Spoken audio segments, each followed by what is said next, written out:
বিশুদ্ধ ভাষাটা এত জরুরি যে আল্লাহ তাআলা তার প্রিয় হাবিবকে মায়ের বুকের দুধ থেকে বঞ্চিত রেখেছেন শুধু বিশুদ্ধ ভাষার জন্য।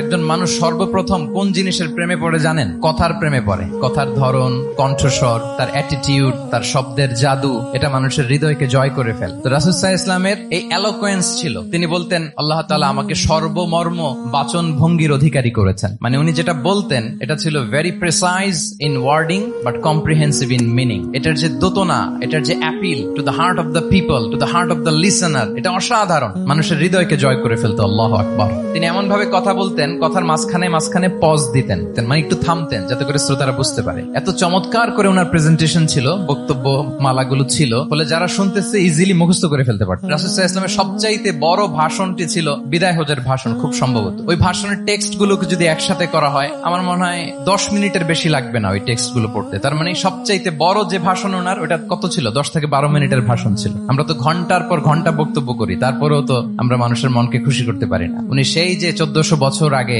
10 মিনিটের একটা ছোট্ট ভাষণ দিলেন, গোটা বিশ্ব আজও হাবুডুবু খায় ওই ভাষণের ভেতর, ঠিক কিনা বলেন?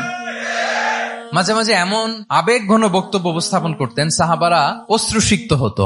আবার যুদ্ধের ময়দানে যখন কমান্ড করতেন তখন তিনি রেগে যেতেন, উঁচু কণ্ঠে তিনি কথা বলতেন, মনে হচ্ছে একজন সেনাবাহিনীর কমান্ডার তার ব্যাটালিয়নকে